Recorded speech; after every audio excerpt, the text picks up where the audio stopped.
नमस्कार दोस्तों, के एग्ज़ाम फाइट में आपका स्वागत है। कैसे हैं आप सभी? उम्मीद है आप सभी सही होंगे और आपकी यूपी पीसीआर टीजी2 बार्क एनपीसीआईएल सेल आदि परीक्षाओं की तैयारी अच्छी चल रही होगी। दोस्तों, इन सभी परीक्षाओं को ध्यान में रखते हुए हमने इलेक्ट्रीशियन थ्योरी से कुछ महत्वपूर्ण प्रश्नों की सीरीज स्टार्ट की है, जो कि दोस्तों ये सीरीज आपकी टॉपिक वाइज है।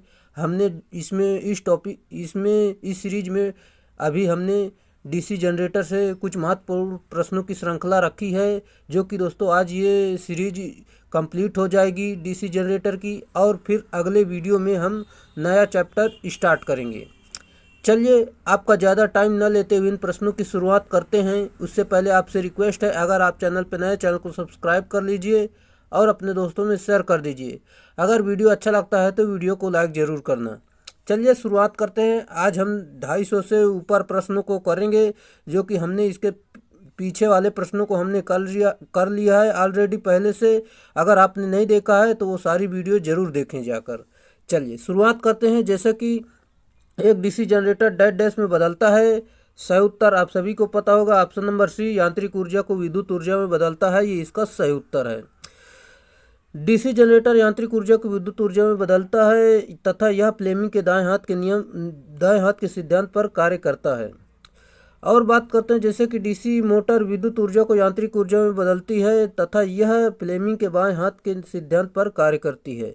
अगला प्रश्न, डीसी जनरेटर में कम्यूटेटर का प्रयोजन डैश डैश है। सही उत्तर ऑप्शन नंबर ए, एसी को डायरेक्ट करंट में बदलना। ये इसका राइट आंसर है, यानी एसी को डीसी में बदलना सही उत्तर होगा। चलिए, जैसा कि एक बार फिर से आपको बता देते हैं ताकि आपको याद हो जाए। डीसी जनरेटर में कंप्यूटर का प्रयोजन एसी को डीसी में बदलना तथा एसी को डीसी में बदलने की प्रक्रिया कम्यूटेशन कहलाती है। लघु पतन यानी शॉर्ट सर्किट आर्मेचर कुंडलन में धारा की दिशा जब वह चुंबकीय उदासीन अक्ष यानी एमएनए को पार करती है तो परिवर्तित यानी रिवर्स्ड हो जाए दिक् परिवर्तन कहलाती है। चलिए अगला प्रश्न, अलग उत्तेजन यानी सेपरेट एक्साइटेशन के लिए किस प्रकार के स्रोत का उपयोग नहीं किया जाता है। सही उत्तर ऑप्शन नंबर बी, जो कि सोलर का उपयोग नहीं किया जाता है, जबकि दोस्तों स्टोरेज बैटरी, रेक्टिफाइड डीसी और डीसी जनरेटर का प्रयोग हम करते हैं। एक बार फिर से आपको बता देते हैं, जैसे कि अलग उत्तेजन के लिए डीसी सप्लाई की आवश्यकता होती है। यह supply storage battery, rectifier, DC generator के माध्यम से दी जाती है। सोलर उत्तेजन के लिए प्रयोग नहीं किया जाता, मतलब सोलर का उपयोग नहीं करते हैं। अगला प्रश्न, जब किसी डीसी जनरेटर को लंबी ट्रांसमिशन लाइन के से श्रेणी में जोड़ा जाता है तो इसे डैश डैश कहते हैं। सही उत्तर ऑप्शन नंबर डी, बूस्टर कहते हैं। ये इसका सही उत्तर है। सीरीज जनरेटर का प्रयोग आर्क प्रकाश तथा सीरीज बूस्टर के रूप में किया जाता है। सीरीज बूस्टर किसी अन्य प्रदाय से धारा प्राप्त करने वाले फीडर की टर्मिनल वोल्टता को बढ़ाने के काम में आते हैं। इनका प्रयोग रेल इंजनों में पुनर्जनीय ब्रेक को क्षेत्र धारा प्रदान करने के लिए भी होता है। अगला प्रश्न, दोस्तों अगर आप हमारे चैनल पर नए, चैनल को सब्सक्राइब कर लीजिए। और आपकी जो वैकेंसी आ रही हैं, जो बार्क की वैकेंसी है, यही काफ़ी महत्वपूर्ण आपके लिए वैकेंसी है। लगभग सभी जो पढ़ने वाले हैं उनका सभी का सिलेक्शन हो जाएगा, क्योंकि काफ़ी मात्रा में वैकेंसी आई है दोस्तों। कई जगह तो एक एक दो वैकेंसी निकलती हैं, इसलिए दोस्तों वहाँ पर कम सिलेक्शन के चांस रहते हैं, लेकिन यहाँ पर काफ़ी चांसेस हैं। आप अपना पूरा झोंक दीजिए मेहनत और आपकी सीट एक पक्की हो जाएगी। काफ़ी लोगों का डीआरडीओ में सिलेक्शन हो गया है, जो कि उनके लिए काफ़ी अच्छी खुशी की बात है। आप भी मेहनत करिए, आपका भी सिलेक्शन होगा। चलिए, जैसे कि अगर आप दोस्तों इसी तरह लगे रहेंगे तो आपका पूरा सिलेक्शन निश्चित है। चलिए, जैसे कि अगला प्रश्न आपका दिया गया है, शंट क्षेत्र कुंडली यानी फील्ड कॉइल में निम्न धारा वहन होती है लेकिन बहुत तीव्र चुंबकीय क्षेत्र तैयार होता है, इसका कारण क्या है। सही उत्तर ऑप्शन नंबर सी, फेरों की बड़ी संख्या। ये इसका सही उत्तर है। जैसा कि हम इसमें देखते हैं, शंट फील्ड कुंडली पतले तारों के अधिक फेरों की संख्या से बनाई जाती है, जिससे कुंडली का प्रतिरोध अधिक हो जाता है और धारा बहुत निम्न प्रवाहित होती है। सीरीज कुंडली मोटा तारों के कम फेरों से बनाई जाती है, जिसके कारण कुंडली का प्रतिरोध कम तथा धारा बहुत अधिक होती है। अगला प्रश्न, क्षेत्र कुंडली यानी फील्ड को कॉइल को लपेटने के लिए किस प्रकार की तार का उपयोग की जाती है? सही उत्तर ऑप्शन नंबर ए, एनेमिल्ड की हुई कॉपर की तार का प्रयोग हम करते हैं।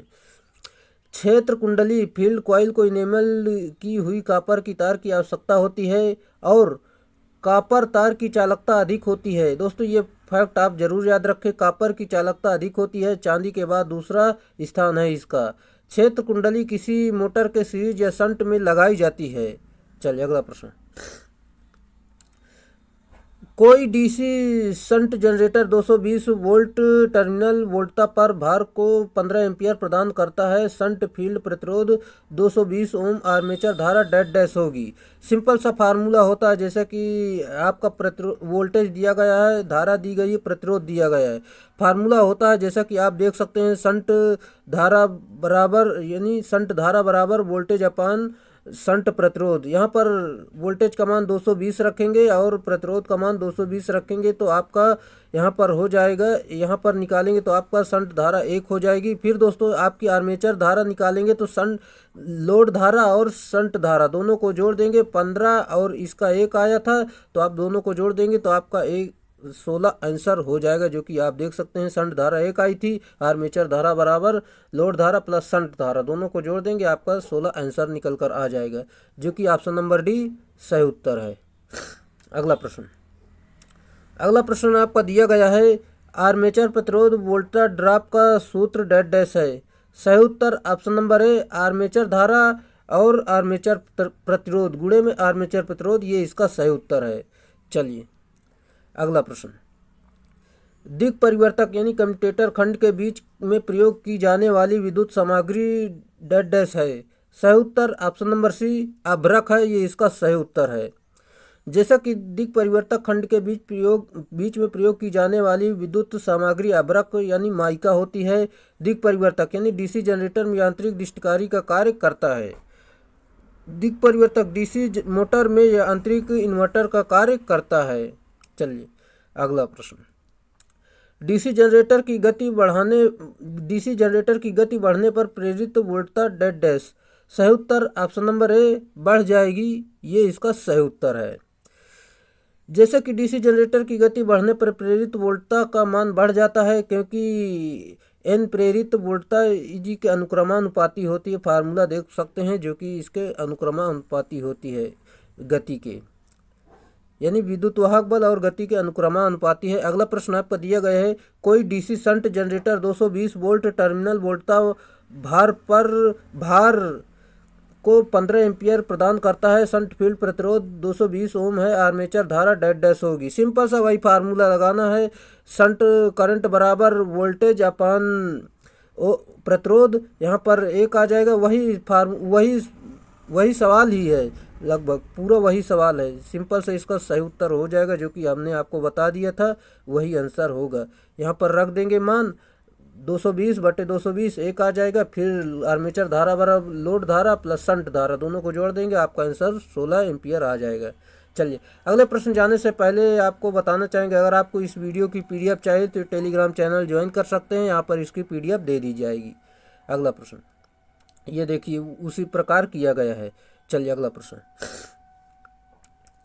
अलग उत्तेजन यानी सेपरेट एक्साइटेशन के लिए किस प्रकार के स्रोत का उपयोग नहीं किया जाता है? सही उत्तर अभी आपको बताया है, सोलर इसका उपयोग नहीं करते हैं। बाकी दोस्तों हम DC generator, storage, battery rectifier, DC आदि का प्रयोग हम करते हैं। चलिए अगला प्रश्न, डीसी जनरेटर के निम्न ब्रश घर्षण के गुणांक का अधिमान मान क्या है? सही उत्तर आपका ऑप्शन नंबर डी 0.35, ये इसका सही उत्तर होगा। चलिए जैसा कि हम इसमें बात करते हैं, डीसी जनरेटर में ब्रश का कार्य कम्यूटेटर से विद्युत धारा एकत्र करके बाह्य परिपथ में भेजना होता है और प्रायः ब्रश कार्बन के बने होते हैं, क्योंकि कार्बन का प्रतिरोध तांबे की अपेक्षा अधिक होता है, जिससे स्पार्किंग नहीं होती है। छोटी मशीनों में ब्रश ताम्र धातु के व बड़ी मशीनों में ब्रश कार्बन ग्रेफाइट के बने होते हैं। अगला प्रश्न, किसी डीसी मशीन में निम्नलिखित में से कौन मैग्नेटिक पोल के बीच में चुंबकीय परिपथ को पूर्ण करता है? सही उत्तर ऑप्शन नंबर ए योक, ये इसका सही उत्तर है।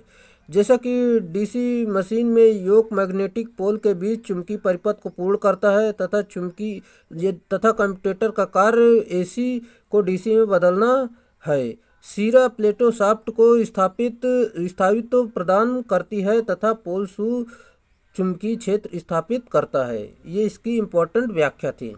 चलिए दोस्तों, आज से हमारे टॉपिक कंप्लीट होता है, जो कि दोस्तों हमने इसमें काफ़ी अच्छे प्रश्नों की श्रृंखला को रखा था, जो कि 263 प्रश्न थे। हमने इसमें काफ़ी डिटेल से प्रश्नों को किया है। अगर आपने वो सारी वीडियो नहीं देखे हैं, अगर आपने पूरी वीडियो नहीं देखा है तो वो सारी वीडियो ज़रूर देखें। इससे आपका पूरा कॉन्सेप्ट डीसी जनरेटर से जो है वो पूरा क्लियर हो जाएगा। चलिए, अगर आप चैनल पे नए, चैनल को सब्सक्राइब कर लीजिए। इसी तरह की आगे की वीडियो पाने के लिए हम कल एक नया चैप्टर स्टार्ट करेंगे, जो कि आपका कल ही बताएंगे, आज तो नहीं। आज जो भी चैप्टर होगा आपके लिए काफ़ी महत्वपूर्ण होगा। चलिए, आज के लिए इतना ही रखेंगे, फिर मिलेंगे नेक्स्ट वीडियो में। तब तक के लिए बाय।